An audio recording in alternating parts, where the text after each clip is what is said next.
எல்லா நாய்களுக்குமே வந்து மனுஷன் கூட வாழ்கிறதுக்கு தகுதி இருக்குது. ஆனால் எல்லா மனுஷனுக்கும் நாயை வளர்க்குறதுக்கு தகுதி கிடையாது. இது உண்மை. ஆனால் கசப்பான உண்மை. அது தெரியலை, எனக்கு முடியாது, எனக்கு டைம் இல்லை, எனக்கு இது இல்லைன்னா நாய் தயவு செஞ்சு வாங்காதீங்க. யாரும் உங்களை கட்டாயப்படுத்தலையே. யாரும் நீங்கள் நாய் வாங்கி வளர்க்கணும்னு சொல்லவே இல்லையே.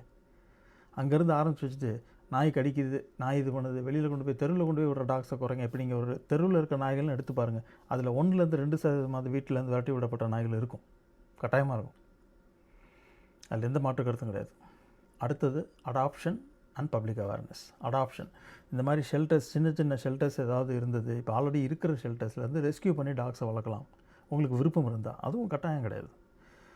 நான் வெளிநாட்டு நாய் தான் வாங்கி வளர்க்குறது எனக்கு பிடிக்குன்னா செய்யுங்க, நாட்டு நாய் வாங்கி வளர்க்குறது பிடிக்குன்னா செய்யுங்க, குட்டியாக தான் வாங்கி வளர்க்குறது பிடிக்குன்னா செய்யுங்க, தப்பு கிடையாது.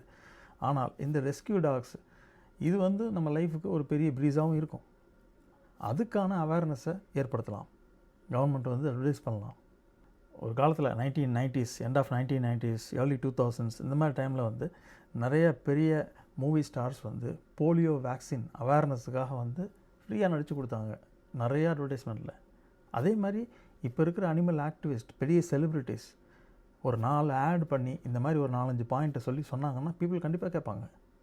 நாய் ஆர்வலர்கள் இவங்க வந்து பப்ளிக் பீப்புளாக தான் இருக்கணும்னு அவசியம் இல்லை, நாய் வளர்க்குறவங்களாக இருக்கணும்னு அவசியம் இல்லை. அதுக்கு சம்மந்தமே இல்லாமல் ஒரு அனிமல் க்ரூயல்ட்டிக்கு அகெயின்ஸ்டாக ஒரு அவேர்னஸையோ இந்த மாதிரியான சின்ன சின்ன எஜுகேஷன் விஷயத்தையோ அவங்க பண்ணாங்கன்னா கட்டாயமாக ரீச் அதிகமாக இருக்கும். அதுக்கு இதை அவங்க கன்சிடர் பண்ணுறாங்களான்னு பார்க்கலாம். இதெல்லாம் பண்ண முடியுமா, இதெல்லாம் இங்கே சாத்தியமா நீங்கள் கேட்கலாம்.